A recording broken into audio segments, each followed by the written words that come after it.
सत्संगत्वे निस्संगत्वं निस्संगत्वे निर्मोहत्वं निर्मोहत्वे निश्चलतत्वं निश्चलतत्वे जीवन्मुक्तिः पुनरपि जननं पुनरपि मरणं पुनरपि जननी जठरे शयनम् इह संसारे बहुदुस्तारे कृपया पारे पाकि मुरा.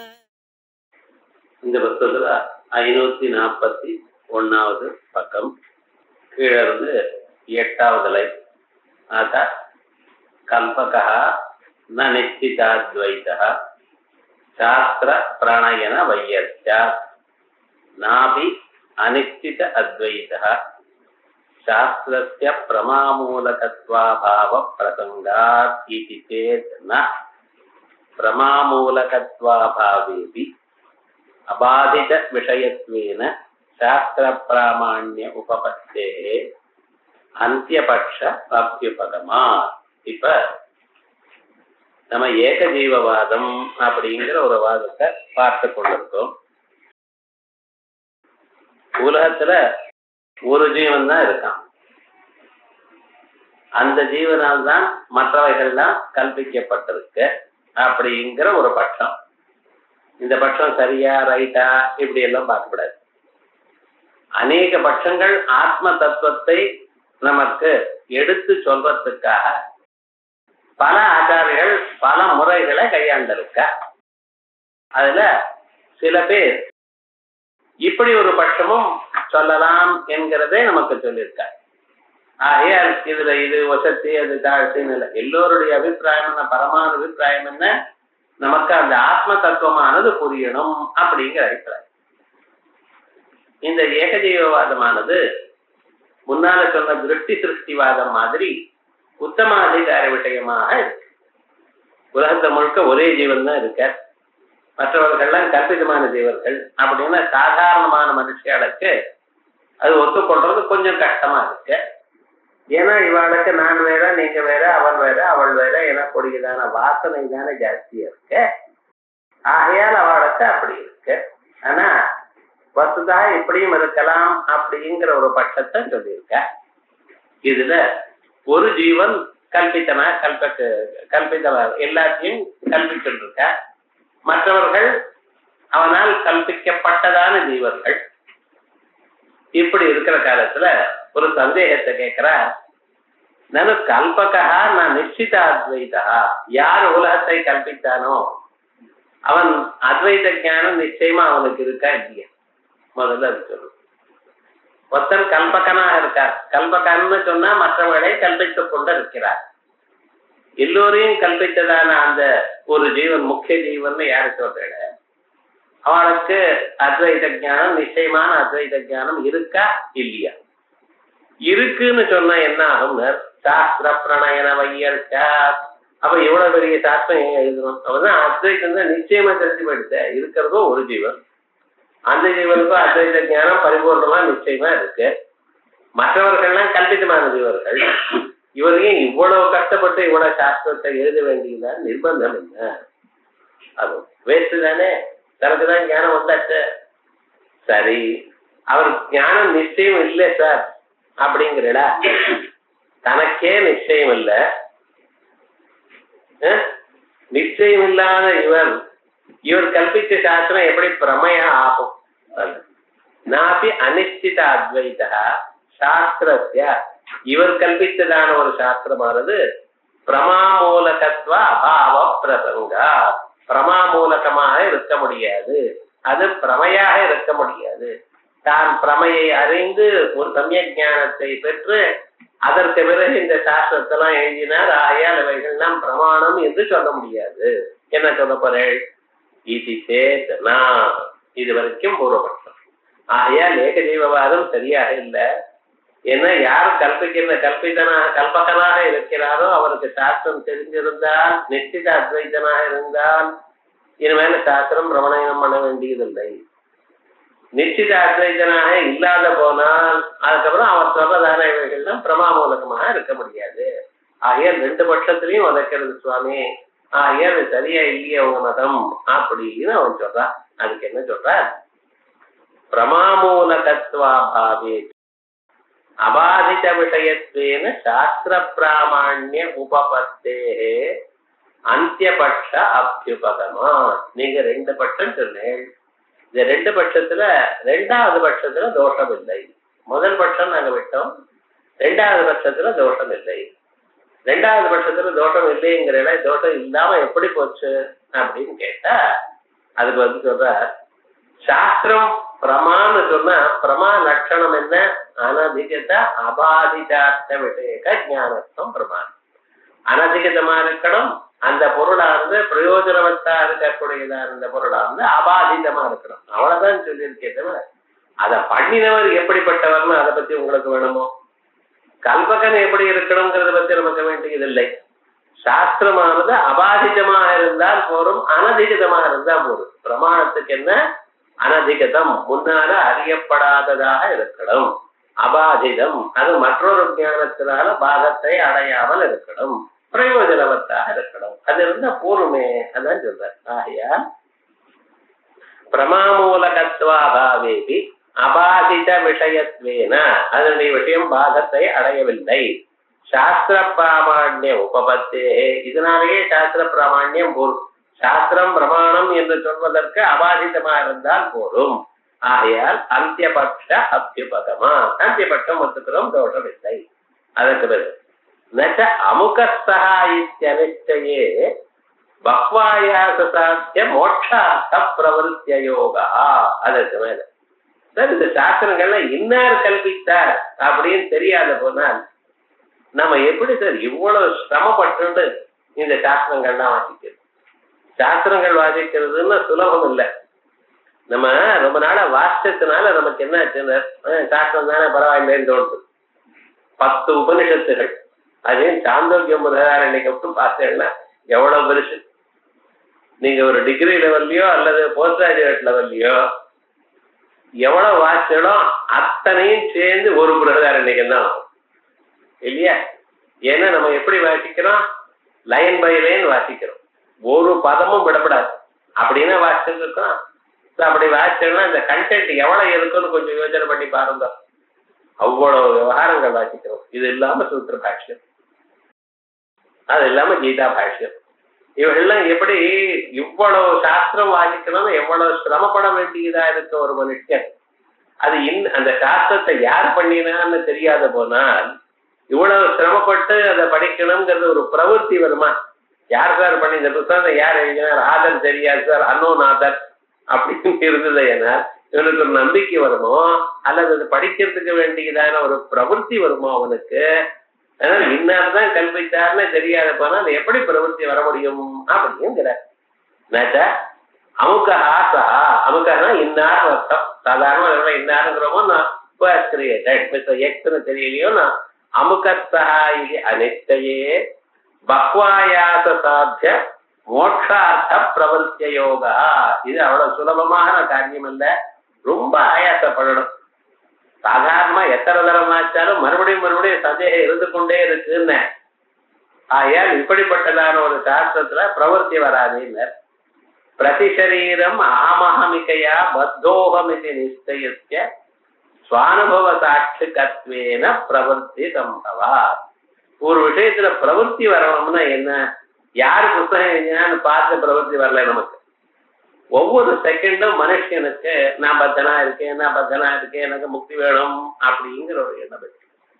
ஒவ்வொரு சரீரத்திலையும் இருக்கக்கூடியதான ஒரு மனுஷன் பத்தோகம், நான் பத்தனா இருக்கேன், இந்த சம்சாரத்துல இவ்வளவு கஷ்டம் இருக்கு, இதுல இருந்து தப்பிச்சுக்கிறதுக்கு வழி என்ன அப்படின்னு பார்த்து கொண்டிருந்தானே. ஆனால் அவனுக்கு சுவானுபவ சாட்சிகத்வேன நம்ம எப்படியாவது இதுல இருந்து தப்பிச்சுக்கணும் அப்படின்னு எப்ப இது இருக்கோ அவன் தான். இந்த சாஸ்திரத்துல பிரவருத்தி யார் அதிகாரி அப்படின்னு சொல்லும் பொழுது நான் பக்தனா இருக்கேன், நான் இதை அறிந்து கொண்டு முக்தியை பெறுவேன் அப்படிங்கிற எண்ணம் யாருக்கு இருக்கோ அவன் தான் அதிகாரி, மற்றவர்கள் அதிகாரி இல்லை. ஆகையா நான் பக்தன்னு தெரிஞ்சுக்கணும், நான் இதை அறிந்து கொண்டு முக்தியை பெறணும், எனக்குடையதான ஆசை இருக்கணும், அதான் நீங்க முமுட்சுத்துவம்னு சொல்றேன். ஆகையால் அது இருந்தா போதும். சாஸ்திரம் இன்னார் பண்ணினான்னு நிர்பந்தம் இல்லை. ஆகையால் கல்பக்கனான அமுகஸ்தா இன்னார்தான் கல்பித்தார் எனக்கூடியதான ஞானம் இல்லாத போனால் அவனுக்கு பிரவೃತ್ತಿ வராதேன்னு சொல்ல வேண்டியதில்லை. அந்த கேள்விக்கு ஆன்சர் சொல்லியாச்சு. அமுகஸ்தா இது அனிச்சயே பக்வாயாச சாத்திய மோட்சார்த்த பிரவர்த்திய யோகா. சமாதானம் பிரதிசரீரம் அகமஹமிகையா பத்தோஹமிதி நிச்சயஸ்ய ஸ்வானுபவ சாட்சிகத்வேன பிரவர்த்தி சம்பவா. ஏகேனைவ ஜீவேன சைத்திர மைத்ராதி சரீராணாம் சஜீவத்வ சம்பவத்திய பிராகேவ உக்தத்வாத். முன்னாலே ஒரே ஒரு ஜீவன் தான். அந்த ஒரு ஜீவன் தான் அத்தனை சரீரத்திலையும் இருக்கார். சைத்திர மைத்ராதி சகல சரீரத்திலையும் அந்த ஒரே ஜீவன் தான் இருக்கான். அந்த ஜீவனால்தான் அத்தனை சரீரங்களும் சஜீவமாக இருக்கு அப்படிங்கிறது முன்னாலேயே சொல்லிவிட்டோம். அதோட இல்ல கிஞ்ச சைத்திர மைத்ராதிஷு கோசவ் இது பிரஸ்னஸ்ய. சைத்திரனோ மைத்திரனோ அவளை பார்த்துட்டு நீங்க யாரு அப்படின்னு நீங்க கேட்டீங்கன்னா அதுக்கு கிம் கேனச்சித் குரோடீகிருதம் சைத்தன்யம் விஷய. இந்த சைத்திர சரீரத்தில் இருக்கக்கூடியதான் அந்த ஜீவன் அவர்தான் கோசவனா இன்னார் அப்படின்னு சொல்வாளா, இல்ல நிரஸ்த சமஸ்த பேதமான பிரம்மமா அப்படின்னு கேள்வி இருந்தா நாத்யா. இந்த ரெண்டு பக்கத்தையும் சொல்ல முடியாது. ஏன்? சத்திய கல்பிதத்வேன அகல்பகத்வா. சைத்திர சரீரத்தையோ மைத்திர சரீரத்தையோ எடுத்தோம்னா கல்பிதமான ஜீவன். கல்பிதமான ஜீவன் வந்து அவன் கல்பகனும் இல்லையே, அதனால சொல்ல முடியாது. நத்விதீயா. ரெண்டாவது நிரஸ்த சமஸ்த வேதமான சுத்த சைத்தன்யம் சொல்வேடா. சத்திய ஏகத்வேன அவர் நிரஸ்த சமஸ்த வேதமான அந்த சைத்தன்யம் சுத்த சைத்தன்யம் ஒன்னா இருக்கிறதுனால அது அனிச்சய கோசம் எனக்கூடியதான சந்தேகமே இங்க வராது. அனிச்சய அசித்தே சுத்தசிதா ஏகத்வேன. அதோட மட்டும் சுத்த சைத்தன்யம் ஒன்னா இருக்கு. வஸ்துதா அசம்சாரித்வேபி. அவருக்கு சம்சாரம் இல்ல. சுத்த சைத்தன்யம் சம்சாரம் இல்ல. அவர் மாயா சம்பந்தமே அவருக்கு இல்ல. ஆயால் அசம்சாரி. ஆனால் அவர் ஜீவனா இருக்கும் பொழுது என்னச்சு? ஆவரண விக்ஷேப சக்தித்வயசாலி சுவாஸ்ரித அவித்யா வசாத்து சம்சாரித்வ கல்பகத்வ மோட்சார்த்த யதமானத்வா அனுபவத்தே. மாயைக்கு அப்பாற்பட்டவராக இருந்த போதிலும் அந்த மாயையானது என்ன பண்றது? சுத்தமான சைத்தன்யத்தை தான் ஆவரித்து மறைத்து அதனிடத்துல வேற விஷயங்களை காட்டி விசேஷ சக்தியினால் என்ன பண்ணிட்டு இவனையும் ஜீவனாக நினைக்கும்படி பண்ணி, அதனால சம்சாரத்துவம் மோட்சத்துக்காக இவன் கவலைப்படுறான். அத்தனையும் அதே பண்றது. ஆகையால் இது ஒத்துக்கொள்ள வேண்டியதா? சார் இது வரைக்கும் கேள்வி சொல்லிட்டார். இதுக்கு மேல நமக்கு ரொம்ப இன்ட்ரெஸ்டிங்கான கேள்வி. சுவாமி இது வரைக்கும் எத்தனையோ ஜென்மாக்கள் ஆச்சு, எத்தனையோ வருஷங்கள் யுகங்கள் ஆச்சு, யாருக்காவது ஒருத்தருக்காவது மோட்சம் வந்திருக்கா இல்லையா? கேள்வி கேட்கிறேன். நானும் அநாதவு சம்சாரே, அனாதியான சம்சாரத்தில் கசித் தத்துவஞானம் முக்திஷ்ட அபூத் நவா. டைரக்டா ஒரு கேள்வி. நீங்க இது ஏதாவது சுத்திச்சு சமாதானம் சொல்றத தவிர எனக்கு டைரக்டா இந்த கேள்வி சொல்லுங்க. சம்சாரம் அனாதின்னு ஒத்துக்கிறேன். ஒத்தனை கோட்டி ஜென்மாக்கள் ஆயிடுச்சு, எத்தனையோ வருஷங்கள் ஆயிடுச்சு. யாருக்காவது ஒருத்தருக்காவது மோட்சம் வந்திருக்கா இல்லையா? தத்துவஞானம் வந்திருக்கா? முக்தி பெற்றிருக்காளா இல்லையா? சொல்லுங்க. இல்ல யாருக்காவது முக்தி வந்திருக்குன்னு சொன்னீங்கன்னா ஜீவன் எத்தனை? ஒரே ஒரு ஜீவன். அவருக்கு முக்தி வந்தாச்சு. இப்ப எனக்கு எப்படி சம்சாரம் வந்திருக்குன்னு கேட்டேன். நான் எப்படி உலகத்தை பார்க்கறேன்? ஏன்னா சில சமயத்துல கேள்வி சுலபமா இருக்கும், ஆன்சர் ரொம்ப கஷ்டமா இருக்கும். இத்தனை கோடி ஜென்மாக்களாச்சு இருக்கிறது நீங்க ஏக ஜீவவாதம், ரெண்டாவது ஜீவனே இல்லையங்கிறேள், அவன் ஒருவன் தாங்கிறேள். ஸோ அந்த ஒருவனாவும் கல்பகனா இருந்தவன் முக்தியை பெற்றுட்டான், தத்துவஞானம் வந்தாச்சு, முக்தியை பெற்றாச்சு. அப்ப கல்பகனே இல்லை, உலகமே இருக்கப்படாதே, நான் எப்படி இருக்கேன்? சமாதானம் சொல்லுங்க அப்படின்ட்டு. ஆத்யே இதானியும் சம்சார உபலப்தி நஸ்யா. இல்லப்பா இது வரைக்கும் யாருக்கும் தத்துவஞானமும் வரல, முக்தியும் வரல, அதுக்காகத்தான் ட்ரை பண்ணிட்டு இருக்கோம்.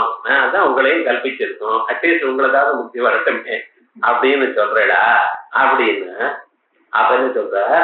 அந்தே சம்பிரதாய அசம்பவேன தத்துவஞான அசம்பவா. இன்னொன்று இந்த மற்ற எந்த தர்சனத்திலையும் எங்கேயும் இல்லாதான ஒரு விசேஷம் அத்வைத்தத்துல மட்டும் இந்த ஜீவன் முக்திங்கிற, வேற எங்கேயும் கிடையாது. இந்த ஜீவன் முக்தனா இருக்கிறவன் என்ன, அவன்தான் மற்றவர்களுக்கு ஆத்ம தத்துவத்தை எடுத்து உபதேசம் பண்ணுவான். அனன்ய புரோக்தே கதிரத்ர நாஸ்.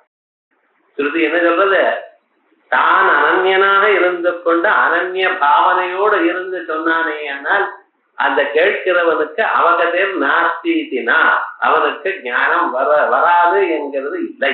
ஆகையால் சொல்றவர் எப்படி சொல்லணும், நானே பிரம்மம் எனக்கூடியதான அனுபவத்துடன் சொல்லிக் கொண்டிருக்கணும். அப்படி சொன்னாரேயானால் அவருக்கு நிச்சயமாக ஞானம் வரும். ஆகையால் இந்த ஜீவன் முக்தியினுடைய மெயின் பர்பஸ் என்ன சார், எதற்காக இந்த ஜீவன் முக்தி என்கிறத நாம சொல்லியிருக்கோம் அப்படின்னா, அவர் தான் சம்பிரதாய கிருது, சம்பிரதாயத்தை வரவழைக்கிறார். ஆகையால் அவர் சொன்னதுனால இன்னொருத்தருக்கு ஞானம் வருது, அவர் சொன்னதுனால இன்னொருத்தருக்கு ஞானம் வருது. இப்படி ஒரு சம்பிரதாயம், ஆத்ம தத்துவத்தை அறியக்கூடியதான சம்பிரதாயம் ஜீவன் முக்தனால் தான் வர முடியும். ஆனா நீங்க என்ன சொல்ற, அனாதியான சம்சாரத்தில் இதுவரைக்கும் யாருக்குமே தத்துவ ஞானம் வரல, இது வரைக்கும் முக்தி யாருக்கும் வரலன்னா அப்ப சம்பிரதாயம் எப்படி சார் வந்திருக்கு, வரவே முடியாது. ஆகையால் வந்திருக்குன்னு சொன்னா எனக்கு உலகம் தெரியப்படாது. இது வரைக்கும் யாருக்கும் தத்துவ ஞானம் வரல, மோட்சம் வரல அப்படின்னு சொன்னேன்னா சம்பிரதாயம் எல்லாம் போயிடும். என்ன சொல்லப்படுது இது எப்படின்னா, உபயகஸ்பாஜா ரஜு, எந்த பக்கம் எழுத்தாலும் சுருக்கு விழுந்துருக்கு. அதை சரி பண்றது ரொம்ப கஷ்டமா இருக்கே, ஒன்றும் தெரியலையே, சமாதானம் சொல்லுங்க அப்படிங்கிறார் ஏகதேவத்துல.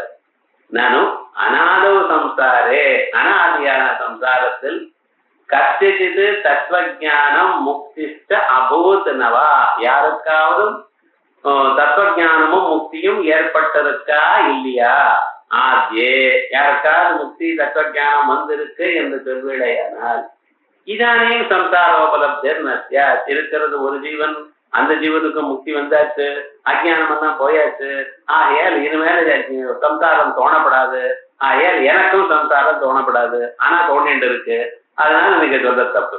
ஒண்ணு ஜீவத்தை ஏகத்வா அந்தியே, அந்தியன்னு அந்தியபட்சம், ரெண்டாவது பட்சம் இதுவரைக்கும் யாருக்கும் முக்தி வரல, தத்துவஞானம் வரலைங்கிறன்னா சம்பிரதாய அசம்பவேனா, இது வரைக்கும் சம்பிரதாயம் இல்லாததுனால தத்துவஞான அசம்பவா, சம்பிரதாயம் இல்லைன்னா தத்துவஞானம் வராது. பார்க்கலாம், ஏதோ என்னமோ புத்தகத்தை பார்த்து படிச்சுட்டா வரக்கூடியது இல்லை. புத்தகத்தை பார்த்தா புரியலாம், புத்திசாலியா இருக்கிறவங்க புரியலாம், இல்லைன்னு சொல்லல. ஆனால் பிரம்ம ஜானம் வராது. இது இந்த சம்பிரதாய ரீதியா அனுபவித்துக் கொண்டிருக்கக்கூடியதான ஆச்சாரியனுடைய திருமுக மண்டலத்திலிருந்து வந்தாத்தான் இது முடியும் அப்படின்னு இருக்கே சுவாமின்னு ஈட்டிட்டே அதுக்கு பதில் சொல்ற. இந்த சிஸ்டத்துல நம்ம சம்பிரதாயத்தை வேண்டாம்னு சொல்லல, ஞாபகம் வச்சுக்கணும். சம்பிரதாயத்தை ரொம்ப முக்கியம், புரியுதுன்னா. நகி ஷட்சாஸ்திர விதமி அசம்பிரதாய துச்சவது உபேட்சணீயாங்கிறது பாக்கிட்டார். ஆகையா மூர்க்கவது உபேட்சணீயா அப்படின்னு சொல்றார். ஆகையா சம்பிரதாயம் வேண்டியதுதான். ஆனா இங்க என்ன பதில் சொல்றாரு இதுக்கு, அது பார்க்கணும். நகி அசம்பிரதாயிகத்துவம் உற்பத்தி விரோதி. சுவாமி சம்பிரதாயத்திலேயே இல்லைன்னா அவனுக்கு வராதுன்னு சொல்லாதீங்க. சம்பிரதாயம் இல்லாத போனால் ஞானம் வராதுன்னு சொல்லப்படாது. சம்பிரதாயம் இல்லைங்கிறது அப்புறம் இருக்கட்டும், சம்பிரதாயம் இல்லாதனால ஞானம் வராதுன்னு சொல்ல முடியாது. ஏன் அப்படி ஏன் சொல்லப்படாதுன்னு, அபூர்வ ஜாதிய அனுற்பத்தி பிரசங்கா சாதாரணமா சொல்ற. இப்ப இதுவரைக்கும் ஒண்ணுமே தெரியாத ஒரு புதுசான விஷயத்தை கண்டுபிடிக்கிறார் சார். எத்தனையோ விஷயங்கள் நியூ இன்வென்ஷன்ஸ் எல்லாம் பண்ணிட்டு இருக்காங்க. செல்போன் முன்னால் இருந்ததோ, டெலிவிஷன் முன்னால் இருந்ததோ, இவைகள்லாம் உண்டு பண்ணினானோ இல்லையோ. சம்பிரதாயம்னா தெரிந்தவன் தான் இதை சொல்லணும்னா, தெரிந்தவர் தான் இதை சொல்லணும்னு சொன்னா அப்பதான் வரும்னு சொன்னா புதுசான விஷயங்களை எப்படி கண்டுபிடிக்கிறது? அப்ப என்ன, புதுசான விஷயங்கள் கண்டுபிடிக்கிறதுனால சம்பிரதாயம் இருந்தா தான் ஒரு விஷயத்தை அறிய முடியும் என்கிறக்கூடியதால் நிர்பந்தம் இல்லை. அவனா புது சக்தியினால அறியலாம் அப்படின்னு சமாதானம் சொல்லிட்டார். நகி அசம்பிரதாயிகத்துவம் உற்பத்தி விரோதி. இது போல ஆன்சர்லாம் அங்கே கேட்கக்கூடாது, புரியுதா? இது போல ஒரு கேள்வி கேட்டா அதுக்கு ஒரு பதில் சொல்லி தப்பிச்சுக்கணுங்கிற அம்சமே தவிர சம்பிரதாயத்தை ஒத்துட்டுதான் ஆகணும், ஒத்துக்கிறோம், அதுல சந்தேகமே இல்லை. இருந்தாலும் இந்த இடத்துல கேள்வி கேட்டா இதுக்கு சமாதானம் இருக்காது. அபூர்வ ஜாதிய அனுற்பத்தி பிரசங்கா. அப்ப எது சார், எது இருந்தாலும் புதுசான விஷயம் வரும்னர். நட்டு கிந்து காரண அசத்துவம். காரணம் இல்லைன்னா காரியம் உண்டாது. இப்ப என்ன, இந்த சாதாரணமாக ஒரு சாதாரணமான ஒரு மனுஷன் என்னமா சமாளிச்சு சொல்றாரோ அப்படி சமாளிச்சு விட்டாரு. காரணம் இல்லைன்னா காரியம் இல்லைன்னு வச்சுங்க, அவ்வளவே தவிர ஒரு காரியம் உண்டாகணும், சம்பிரதாயம் இருந்தா தான் காரியம் வரும் அப்படி எல்லாம் சொல்லக்கூடாது சுவாமி. காரணம் இல்லைன்னா காரியம் வரும், அவ்வளவுதான் சொல்லுவாங்க. கிந்து காரண அசத்துவம் தன்னை இதானியும். இப்பொழுது காரணம் இல்லாமல் இல்லையே. ஏன்? உபதேஷ்டுத்வாதி காரணஸ்ய கல்பனா சுதுரஸ்ய சத்வா. கல்பனையினால இன்னார் நமக்கு உபதேசம் பண்ண போறார், இன்னார் உபதேசிக்க அப்படியே கல்பிச்சுட்டு இருக்கோம். ஏன் கல்பனா சுதுரமான உபதேஷ்டுத்வாதி காரணம் இருக்கிறதுனால் காரணம் இல்லாமல் இல்லை, ஆகையால் ஞானம் வரலாம். ஜீவைக்கிய பிரமாண சித்தத்வே சம்சார உபலம்ப ஏவா. எப்பொழுது ஜீவன் ஒரு ஜீவன் தான், உலகம் முழுக்க இருக்கிற ஜீவன் எத்தனை? ஒரே ஜீவன் தான் அப்படின்னு பிரமாணத்தினால் சித்திச்சு போயிடுது. பிரமாணம் எங்க சித்திச்சு? முன்னாலே ஏக ஜீவத்துல பிரமாணம் சொல்லியிருக்கேன். அதனால மாண்டோக்கிய உபனிஷத்து காரிகைகள் இவெல்லாம் பிரமாணம் சொல்லியாச்சு. ஜீவன் ஒருவர் தான் என்ற பிரமாணத்தினால் சித்திச்ச பிறகு சம்சார உபலம்ப ஏவா, ஜீவனோ ஒருவன், சம்சாரமும் நமக்கு தோன்றது. அப்ப என்ன சார் அர்த்தம்? இதுவரைக்கும் ஞானம் வரலன்னு அர்த்தம். அவ்வளவுதான், வேற வழி சொல்ல முடியாது. ஜீவைக்கிய பிரமாண சித்தத்வே சம்சார உபலம்ப ஏவா, சம்சாரம் தோணுவதே நமக்கு. அதப்பூர்வமும் இதுவரைக்கும் தத்துவஞான அனுஸ்பத்தவு பிரமாணம். தத்துவஞானம் இதுவரைக்கும் யாருக்கும் வரல அப்படிங்கிறது இதுதான் சார் பிரமாணம். நச்ச தத்துவவித்வேன ஸ்ருத்யாதி சித்தானாம் சுக வாமதேவாதீனாம் முக்திர் மாபூத். நீங்க சொல்றது ரொம்ப நல்லா இருக்கு சார். நாங்க வேதாந்தம் வாசிக்கிற காலத்துல சுகர், வாமதேவர், வசிஷ்டர், வியாசர், பகவத்பாதர் இவாளுக்கெல்லாம் ஞானம் வந்திருக்குன்னு தான் நம்ம இருக்கோம் அப்படின்னு ஸ்ருதிகள்லே சொல்றதே. சுக வாமதேவாதீனாம் முக்திர் மாபூத். அவளுக்கு முக்தி இல்ல, மமத்து பவிஷ்யதி. இந்த சாஸ்திரம் வாய்ச்சா எனக்கு மட்டும் வர போறதா இருக்கும். சுகவாமதேவருக்கே வராத முக்தி நமக்கு வர போறது. இது கதம் ஸ்ரத்தா. எப்படி சார் ஸ்ரத்த வரும்? இது ரொம்ப பேர் முக்தி வந்திருக்கு அப்படின்னு சொன்னா அவளுக்கெல்லாம் முக்தி வந்திருக்கு, நம்ம ஏதோ ட்ரை பண்ணி பார்ப்போம், நமக்கெல்லாம் வராதா என்ன அப்படின்னாலும் ஒரு நம்பிக்கை இருக்கும். இதுக்கு சுகருக்கும் வரல, வாமதேவருக்கும் வரல, வியாசர், வசிஷ்டர் இவாளுக்கெல்லாம் அவளுக்கே வரல, நமக்கு வரணும்னு எப்படி சார் நம்ப முடியும்? நம்பிக்கை வர வேண்டாமா ஒரு மனுஷனுக்கு? நம்பிக்கை வந்தா தானே பிரவர்த்தி வரும். இது வாச்சியம் சாஸ்திர பிராமாண்ய தார்த்தியாத் இது கிரஹாணா. அப்ப அவளுக்கு வந்திருக்கா, உனக்கு வந்திருக்கா, இன்னொருத்தருக்கு வந்திருக்கா, உனக்கு என்ன சாஸ்திரம் சொல்றதோ இல்லையோ. யாருக்கு இதை வாசிக்கிறானோ அவனுக்கு அபரோட்ச சாட்சாத்காரம் வரும் அப்படின்னு நிச்சயமா சொல்றது. ஸோ அபரோட்ச சாட்சாத்காரம் வந்தால் ஞானம் வரது, முக்தி வரத்தான் வரப்போம். அவளுக்கு வந்திருக்கா, இவாளுக்கு வந்திருக்கா, இந்த கவலை உனக்கு எதுக்கு? சாஸ்திரத்தில் நம்பிக்கை இருக்கா இல்லையா? சாஸ்திரத்தில் நம்பிக்கை இருக்கு. நம்பிக்கை இருக்குன்னு பட வேண்டியது தானே. எக்ஸாம்பிள் காட்டுங்க. எப்ப எக்ஸாம்பிள் காட்டுங்கன்னு சொல்லிடோ அப்ப உங்களுக்கு ஸ்ரத்த இல்லைன்னு அர்த்தம், நம்பிக்கை இல்லைன்னு அர்த்தம். பர்வதோ வன்னிமான்னு நம்ப வேண்டியது தானே. பர்வதம் நெருப்பு இருக்குன்னு நம்ப வேண்டியது தானே. எதனால? போனா போறது ஏதோ புறகை இருக்கணும். அப்ப எது மாதிரின்னு இன்னொன்னு கேட்டான்னு அர்த்தம், இவனுக்கு நிஜமா நம்பிக்கை இல்லை. எதனால? அதனால வியாப்திக்காக இன்னொரு இடம் தேரும் அப்படி சொன்னா ஓஹோ நம்ம இது கட்டலாம், புகை இருக்கும், நெருப்பும் இருக்கு. ஸோ இங்க புகை இருக்கிறதுனால நெருப்பு இருக்கலாம் அப்படின்னு அந்த பிராமாண்ய நிச்சயம் இல்லாதனால சொன்ன மாத்திரமே அவனுக்கு எடுத்துக்கொள்ள வேண்டாமா? அது நிச்சயம் இல்லாதனால ஒரு திருஷ்டாந்தத்தை கேட்கிறேன் நீங்க அப்படி எல்லாம் கேட்கக்கூடாது. சாஸ்திரத்துல பிராமாண்யம் இருந்தா நிச்சயம் வந்துடும் போங்க அப்படின்ட்டு. சாஸ்திர பிராமாண்ய தார்த்தியா இது கிரஹானா. அந்நியதா அப்படி இல்லைன்னா அவளுக்கு மோட்சம் வந்திருக்குன்னு சொன்னாலே உங்களுக்கு நம்பிக்கை இருக்காது சார். ஏண்டான்னா அந்நியதா தேசாம் மகானுபாவானாம் முக்தத்து. இப்ப எப்படி டவுட் வருது பாருங்க. அவள்லாம் மகானுபாவாள், அவ முக்தி அடைஞ்சிருக்கலாம், நமக்கு எங்கே சார் வரப்போறது? முன்னால அவளுக்கே வரலன்னா நமக்கு வருமா அப்படின்னு சந்தேகம். இப்ப என்ன சொல்ற? அவளுக்கெல்லாம் வந்திருக்குன்னா அவளுக்கு வரலாம் சார், நமக்கு வருமானார். ஸ்ரத்த இல்லாத போனா எப்பவும் உனக்கு இல்லாது. ஸ்ரத்த இருக்குமே ஏன்னா சாஸ்திரத்துல நம்பிக்கை இருக்குமே ஏன்னா எப்படி பண்ணுது. அதனால நம்பிக்கைத்தான் முக்கியமே தவிர இந்த கேள்விக்கெல்லாம் இடமே கிடையாது. ஏன்னா எப்ப வந்தாலும் சம்சயாத்மா வினஷ்யதி என்னத்தான் பண்ணினாலும் சந்தேகம் வர வர அவன் கஷ்டப்படுவான். ஆகையால் நம்பிக்கை சாஸ்திரங்களே சௌமியா ஸ்ரத்தாவான் லபதே ஞானம் அப்படின்னு சத்தையத்தானே சொல்றது. ஆகையால் ஸ்ரத்தை இருக்கணும் அப்பாங்க. சாஸ்திர பிராமணிய தாரித்யா இது கிரகானா அந்யதா அப்படி இல்லைன்னா தேஷாம் மகானுபாவானாம் முக்தத்வேபி மகான்களாக இருக்கக்கூடியதான சுக வாமதேவர்களுக்கு முக்தி இருந்த போதிலும் மம பவிஷ்யதி அவா முக்தியா பிறந்திருக்கட்டும் பெற்றிருக்கட்டும் மம பவிஷ்யத்தினவா எனக்கு முக்தி வருமா வராதா என்று சங்கா பிசாச்சா சங்கா பிசாச்சி இந்த சந்தேகம்ங்கிற ஒரு பிசாச்சி இருக்கு. இது இருக்கப்படாத வாழ்க்கையில ஏதோ ஒரு இடத்துல நம்பணும். நம்ம குரு சொல்லும் பொழுது இவர் சொல்றது ரைட்டா இருக்குமா பிடிச்சுக்கிறது. பிரதிபந்த பிரவருத்தி பிரதிபந்தாபத்தே நானு தர்ஹி ஸ்ருதி பிராமணிய பலாதேவ தத்சித்த ஜீவபேத பூர்வமபி கேசாஞ்சித் மோட்சஸ்ட அபிபேயதாம் அப்படின்னா ஸ்ருதி பிராமணியத்தினாலேயே இந்த ஜீவபேதமும் இருக்கே தோன்றது. ஸ்ருதிகள்லயே எத்தனையோ ஸ்ருதிகள்ல ஜீவபேதம் சொல்லியிருக்கு. அதே போலயே பூர்வமபி கேசாச்சின் மோட்சஸ்ட சில பேருக்கு மோட்சம் வந்திருக்குன்னு ஒத்துங்களேன். இது வரைக்கும் யாருக்கும் மோட்சம் வரல, ஆனா நீங்க வேதாந்த வாசல்ல மோட்சம் வரும் நம்பித்தான் வாசிக்கணும் இப்படின்னு எங்களை சொல்றேன் சார்.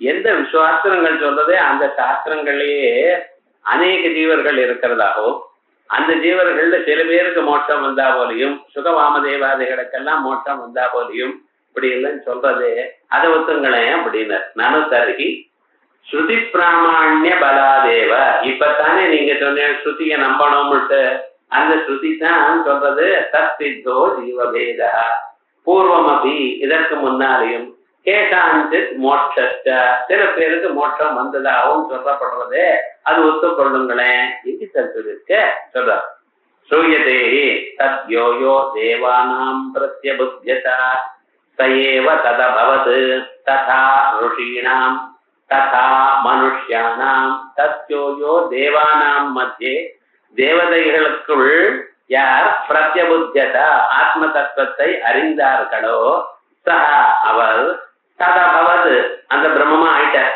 தேவதைகளுக்குள்ள யார் அதை அறிந்தார்களோ அந்த பிரம்மத்தை அறிந்தார்களோ அவர்கள் தேவதரா ஆயிட்டார். அதே ஒரே ததா ரிஷீணாம் ரிஷிகளுக்கு நடுவுல யார் பிரம்மத்தை அறிந்தார்களோ அவ பிரம்ம பாவத்தை அடைந்தார்கள். ததா மனுஷியானா மனுஷியாளுக்குள்ளையும் யார் அறிஞ்சாலும் அவ பிரம்மத்தை அடைஞ்ச பிரம்ம பாவத்தை அடைந்தார்கள் அப்படின்னு சொல்றது. அவ தேவதைகள் ரிஷிகள் மனுஷியா இவாளுக்குள்ள சில பேர் அப்ப ஜீவபேதம் காணப்படுறதா? இந்த ஜீவபேதத்துக்குள்ள சில பேருக்கு மோட்சம் வந்திருக்கு சில பேருக்கு மோட்சம் வேதமே சொல்றது. அப்ப சாஸ்திரத்தை நம்புன்னு சாஸ்திரம் எப்படி சொல்றது? இதை நம்பினா என்ன? அஜோ கேவோ ஜுடமானோனு சேதே ஜஹாத்யேனாம் புக்தமா போகாமஜோன்யா அஜோ ஏகா ஜுடமானா அனுசேதே. ஒரு ஜீவனானவன் அந்த மாயா காரியங்களை சேவித்து கொண்டு அதற்கு முன்னாலே ஓடிட்டு இருக்கான். ஜுடமானோ அனுசேதே ஜஹாதி ஏனாம் புக்த போகாம் அஜோன்யா இன்னொத்தன் புக்த போகாம் அனுபவித்து ஆயிடுத்துன்னு சொல்லி அதெல்லாம் விட்டுவிடுறான் அப்படின்னு ஸ்வேதாஸ்வத மந்திரம் உங்களுக்கு சொல்றதோ இல்லையோ. அப்ப ஜீவபேதம் கிளியரா தெரிகிறது. ஜஹாத்தியனாம் புக்த போகாம் அஜோன்யாங்கிறதுனால சம்சாரத்தை இவன் சம்சாரத்துல விடுபட்டவனாக இருக்கிறான் என்பதும் தெரிகிறது அப்படின்னு. அதோட நித்யோ நித்யானாம் சேதனச்சேதனானாம் அப்படின்னு கடவுபனிடம் ஏகோ பகூனாம் யோ விததாதி காமான் தமாத்மஸ்தம் ஏது பர்யந்தி தீரா தேஷாம் சுகம் சாஸ்வதம் நேதரேஷாம் இப்படின்னு கடவுபனிடத்துல நித்யோ நித்யானாம் சேதனா சேதனானாம் அப்படின்னு ஜீவபேதம் தெரியுறதோ இல்லையா? அப்ப ஜீவபேதம் சாஸ்திரமே சொல்றது. நீங்க ஏக ஜீவவாதம்னு சொல்லிடுறீர்கள், என்ன மட்டும் சாஸ்திரத்தை மட்டும் அப்படியே நம்புங்க, டோட்டலா நம்புங்கிற எப்படி சார்னு இத்தனையும் உபனிஷத்துல சொன்னேன். இப்ப ஸ்மிருதியிலையும் சொல்றது ஸ்மரியதேஜா. அதே போல கீதையிலையும் பாவோ ஞான தபசா பூதா மத்பாவ மஹஸ்ரிதா இதம் ஞானம் உபாஸ்ரித்ய மம சரதர்மியமாகதா. பகவோ ஞான தபசா ரொம்ப பேர் ஞானம்தான் தபசு. திருச்சந்திராயண விரதம் மூக்க மொண்டு உட்கார்றது அதெல்லாம் கிடையாது. ஞானமே தபசு. சர்வதா சர்வகாலம் பிரம்மானு சிந்தனத்திலேயே இருந்து கொண்டு எத்தனை பேர் பூதாக சுத்தமான மனசை உடைந்தவர்களா இருந்து கொண்டு மத்தாவமாகதா என் நிலையை பெற்றார்கள்.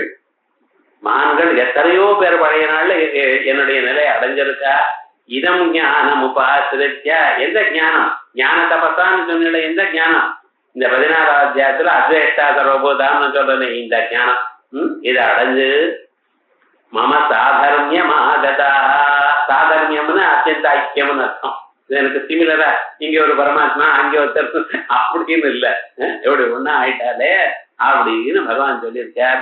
இந்த சாஸ்திரத்துல என்ன சொல்றது, பகவஹான்னு வேற சொல்லியிருக்கு, மத்பாவம் ஆகதாகான்னு புளூரல் வேற சொல்லியிருக்கு. இதனால என்ன தெரிகிறது, பல ஜீவர்கள் இருக்கா, பல பேர் என்னிடத்த வந்து சேர்த்திருக்க, என்னுடைய நிலையை பெற்றிருக்கார் அப்படின்னு சொல்றது. இந்த சாஸ்திரம் பகவச்சனம் சொல்றது. நீங்க ஜீவன் ஒருவர்னு சொல்றேடா, எப்படி சாருது? சாஸ்திரத்தை வேற நம்ப சொல்றேன். நான் நம்புறது சாஸ்திரத்தை எடுத்து காட்டுனா இது சரியில்லைங்கிற, இது எப்படி சரியா வரும் பாருங்க. பூர்வபட்சியில இப்படி கேட்கணும்னு அவன் எங்கெங்க பாருங்க முழுக்க சாஸ்திரத்தை வருதோ ஸ்கேன் பண்ணி எடுத்து கொடுத்துருக்கான். இப்ப என்ன பண்ண போறேன் அப்படிங்கிற இத்தியாதி இத்தியாதி இதி சேத்தனா அப்படி சொன்னா என்ன சொல்ற, உக்த வாக்கியானாம் கீழ் சொன்னதான வாக்கியங்கள்லாம் நல்லதுப்பா, நல்லா சந்தோஷம் படிச்சிருக்காய். ஆனா இந்த வாக்கியங்கள்ல என்ன தெரியுமோ, சார்வலௌகிக பிரமசித்த பேத அனுவாத கத்வேனா. லோகத்துல ஜனங்கள் எல்லோரும் என்ன நினைச்சுட்டு இருக்கா, நான் வேற நீங்க வேற அவன் வேற அவள் வேற, இந்த வித்தியாசம் இருக்கா. இந்த வித்தியாசத்துல இருக்கிறவ அவ என்ன நினைக்கிறாளோ அதை வேதம் சொல்லு.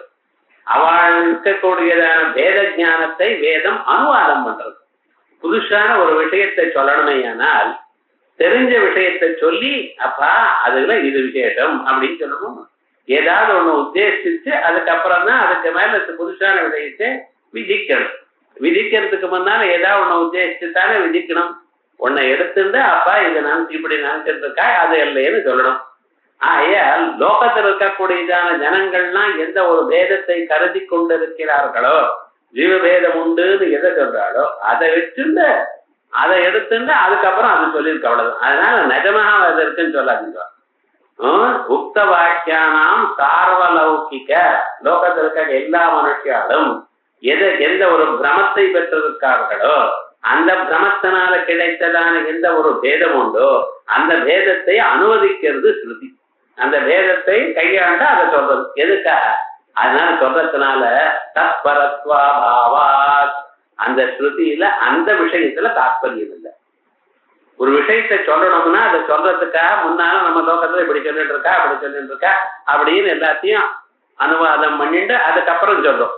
சொல்லக்கூடியதான ஏதோ ஒரு விஷயத்துல தாற்பயம் இருக்கிறது, அதை எக்ஸ்பிளைன் பண்றதுக்கு நடுவுல வரக்கூடிய விஷயத்துல தாற்பயம் இல்லை. ஆகையால் ஜீவபேதத்துல தாற்பயம் இல்லை. ஆனா அனுவாதகத்வேன தத்பரத்வ அபாவா ஜீவைக்கிய போதக வாக்கியானாம் எல்லா சரீரத்திலையும் ஒரே ஜீவன் தான் இருக்க அப்படின்னு சொல்ற வாக்கியம் பாருங்க, இது பிரமாணம். ஏன் சார் இது முன்னால வாக்கியம் பிரமாணம் இல்லை, இது மட்டும் பிரமாணம் அப்படிங்கிறல எது உங்களுக்கு தெரியாதோ அதை சொன்னாதான் பிரமாணம். முன்னாலேயே பிரமா லட்சணம் என்ன சொல்லியிருக்கேன், எது அனதிகதமா இருக்கோ அது சொன்னாதான் பிரமாணம் இல்லையா? தெரிஞ்சதையே சொன்னா என்ன பிரயோஜனம்? லோகத்துல ஜீவ நானாத்வம் இருக்கே, இது தெரிஞ்சிருக்கு, நம்ம கண்ணால பார்த்துருக்கோம், பிரத்யக்ஷாதி பிரமாணத்துல தெரிஞ்சிருக்கோம், நம்ம அனுபவம் அப்படி இருக்கு. அதையே வேதம் சொன்னா அது எப்படி பிரமாணமாக சொல்லுங்க பார்க்கலாம். இப்ப எல்லா சரீரத்தையும் ஒரு ஜீவன் தான் இருக்கிறார் என்று நான் சொன்னேன். ஏன்னா இது யாருக்கும் தெரியாத விஷயம், தெரியாத விஷயத்தை சொன்னாதான் பிரமாணம். ஆகையால் எல்லோருக்கும் தெரியாத விஷயமான ஜீவைக்கியமானது மானாந்தர அசித்தம், ஆகையால் பிரமாணம். அதான் பாருங்க, ஜீவைக்கிய போதக வாக்கியானாம் மானாந்தர அப்பிராப்த ஸ்வார்த்த பரஸ்வா, மற்றொரு பிரமாணத்தினால் அறிய முடியாதது. ஆகையால் ஸ்வார்த்த பரம், தான் எந்த விஷயத்தை சொல்லுகிறதோ அதை சொல்றதுக்காகவே வந்திருக்கு. ஸ்வப்ன நியாயேன வேதஸ்ய கல்பிதத்துவ உபபத்தேஷ்ட. அதோட மட்டுமல்ல, இப்ப நமக்கு ஸ்வப்னத்துல எத்தனையோ பொருளை பார்க்கிறோம், மூழ்கிடுதுன்னு இருக்கா, ஒன்னாவும் இருக்கா, எப்படி இல்லையோ அதே போல இப்பொழுது நம்ம பார்க்கக்கூடியதான இந்த பதார்த்தங்கள் எல்லாமே ஸ்வப்னம் போலத்தான். எப்பொழுது நீங்க முழிச்சுக்கிறோ அப்ப இந்த ஜீவ பேதங்கள்லாம் ஓடிய போயிடும். இருக்கிற இடம் தெரியாதுன்னு. அனாதி மாயையா சுப்தக எதா ஜீவ பிரபுத்தியதே. அனாதி மாயையில தூங்கிக் கொண்டே இருக்கான். இந்த ஜீவன் என்னைக்கு முழித்துக் கொள்கிறானோ அதம் அஜம் அனித்ரம் அஸ்வப்னம் அத்வைதம் புத்தியதே ததா. அஜம் பரவையற்றதான, அனித்ரம் மாயா தூக்கம் இல்லாதான, அஸ்வப்னம் வேற விதமாக ஒன்ன இன்னொன்னா பார்க்கிறது எனக்கூடியதான அம்சம் இல்லாதான, அத்வைதம் புத்தியதே ததா. அப்படிப்பட்டதான அத்வைதத்தை அவன் நிச்சயமாக பார்க்க போகிறான். ஆனா அது வரைக்கும் நமக்கு பேதம் தோணத்தான் தோன்றது. சொப்னத்துல பொருள்கள் தோணத்தான் தோன்றது. தோன்றதுனால அது உண்மையாகமோ ஆகாதப்பா. ஆயால் அப்படி இல்லைன்னா சொப்ன நியாயேன பேதஸ்ய கல்பிதத்துவ உபபத்தேத்த ஞான ஸ்துதி பராணி வாக்கியானி ந ஆத்மபேதம் பிரமாதும் சக்னுவந்தி. இதுக்கு முன்னால ஞானத்தை ஸ்தோத்திரம் பண்றதுக்காக வந்த வாக்கியங்கள். பகவோ ஞான தபச பூதாமத் பாவபாபு. இதெல்லாம் எதற்காக சொல்ற? புதுசுன்னு நினைக்காத, அது ரொம்ப கஷ்டம், ரொம்ப வசதியான ஒரு ஞானம் இது. இதம் ஞானம் உபாசிரிய, இந்த ஞானத்தை அடைஞ்சு அப்படின்னு எதற்காக சொல்றாரு? அந்த ஞானம் ரொம்ப வசத்தின்னு ஞானத்துக்கு ஸ்தோத்திரம் பண்றதுக்காக வந்திருக்கவைகள்லாம். இப்படிப்பட்டதான வாக்கியங்கள் ந ஆத்மவேதம் பிரமாதம் சத்ருவந்தி. ஆத்மாக்கள் வெவ்வேறா பல இருக்கு என்று சொல்வதற்கு அது பிரமாணமாகாது.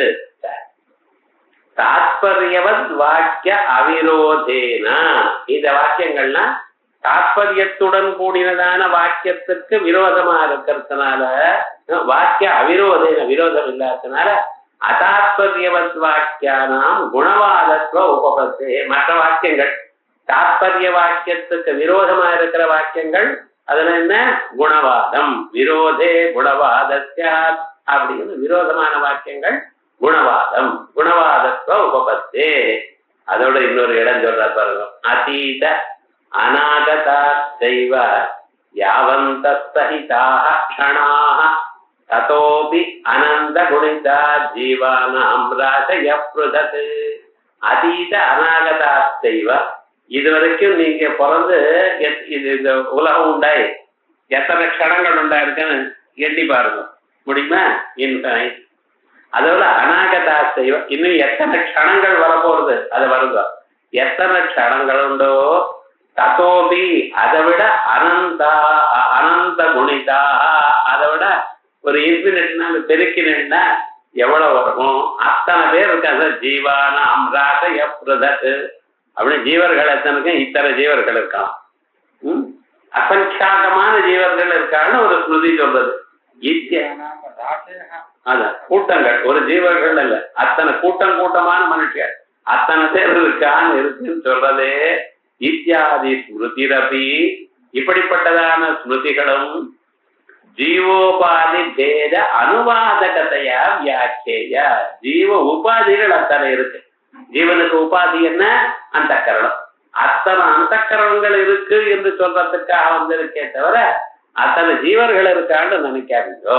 ஆகையா இத்தியாதி ஸ்மிருதிரபி ஜீவ உபாதி பேத அனுவாதகதையா வியாக்கியா. தஸ்மா ஆகையால் அவித்யோபாதிகா ஜீவா ஏக ஏவா. ஜீவன் ஒரே ஒருவன் தான் அவித்யோபாதிகன். அவித்ய என கொடுகிறார் உபாதி ஒண்ணுதான் இருக்கு அப்படின்னு இந்த பிரகரணத்தை முடிச்சுட்டார். ஏகஜீவவாதம். இதுல சம்பாவிதமான எத்தனை கேள்விகள் சொல்லியிருக்கோம் நியாயாமிரதத்துல, அத்தனை கேள்விகளுக்கும் பதில் சொல்லி அதோட மட்டும் இல்லாமல் ஏகஜீவவாதத்துக்கு பிரமாணம், அது கேள்வி கேட்கல அவர் இருந்தாலும் அதுக்கு பிரமாணம் சொல்லி இத்தனை விஷயங்கள் தீர்மானம் பண்ணி இங்க சொல்லியிருக்கு. ஸோ இந்த பிரகரணம் ஆச்சு. அடுத்த வாரம் இதுக்கு மேல இருக்கக்கூடியதான அடுத்த பிரகரணம் போகணும். ஆனா முன்னால ஒரு பிரகரணம் விட்டு போச்சுன்னு சொன்னார். அது எப்படிதான் விட்டு போச்சுன்னு தெரியல. விவகாரம் முழுக்க ஏதோ ஒவ்வொருத்தருக்கும் போடுற காலத்துல அது அப்படி போயிடுதுங்கிற மித்யாத்வானுமானஸ்ய அனுமானபாத உத்தாரங்கிற பாகம். அதை நான் எடுத்துட்ட அடுத்த வாரம். அதை முடிச்ச பிறகு மேல அஜ்ஞானவாதத்துக்கு போறோம். ஆகையால் அடுத்த வாரம் நான் மித்யாத்வானுமானஸ்ய அனுமானபாதோத்தாரங்கிற பிரகரணம் அதை பார்ப்போம். இப்ப ஏகஜீவவாதத்துல சொல்லல. நீங்க சொல்ல கேள்வி எப்படி இருக்கு? இப்பொழுது இந்த கல்பத்துல ஜீவன் ஹிரண்யகர்ப்பருக்கு முக்தி வந்தாச்சு.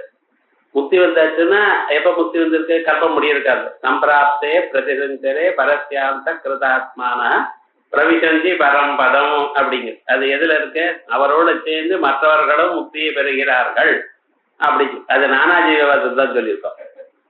ஏன்னா அவரும் இருக்கார், மற்ற முக்தார்களும் இருக்கா, அவளாம் ஜீவன் முக்தாளா இருக்கா, எல்லோரும் சேர்ந்து ஒரே தடவை விதேக முக்தி அடைகிறாருன்னு சொல்றதுதான் நீங்க சொல்லக்கூடியதாரு சொல்லுவோம். அதான் அவருக்கு முக்தி வந்ததுன்னா அப்பொழுது அந்த கரணம் இல்லை. அதுக்கு வரைக்கும் இந்த கரணங்கள் ஜீவர்கள்லாம் இருந்திருக்கா. கல்பா முடிவுல அந்த ஹிரண்யகர்ப்பருக்கு எப்ப முக்தி வருதோ அப்பொழுது இவாளுக்கு எல்லாமும் முக்தி வந்ததுக்கு எல்லாருக்கும் அந்த கரணம் போயிடுது. அதுக்கப்புறம் முக்தி அது வரைக்கும் இருந்தது. எப்ப ஹிரண்யகர்ப்பர் முக்தி வந்ததோ அப்பொழுது எல்லோருக்கும் வித்யதே ஹிருதயக்கிறது எல்லாம் போயிடுது. அப்படிதான் வச்சுட்டு இருக்கோம். அப்ப என்னாச்சு? அது வரைக்கும் இருந்தது. ஹிரண்யகர்ப்பருக்கு எப்ப முக்தி வருதோ, விதேக முக்தி வருதோ அப்பொழுது எல்லாருக்கும் சம்சாரம் இல்லையே. மகாபிரளயம்னா அடுத்ததுன்னா மறுபடியும் தான் உண்டு பண்ண போறார். அது காரணம் அங்க மாயையில் இருக்கக்கூடியதான மற்ற ஜீவர்களுடைய பிராணி கர்மா. அதுவும் கிடையாது. ஏகஜீவத்துல கிடையாது. முக்தி வந்தாச்சுன்னா இனிமேல ஏகஜீவத்துல கிடையாது.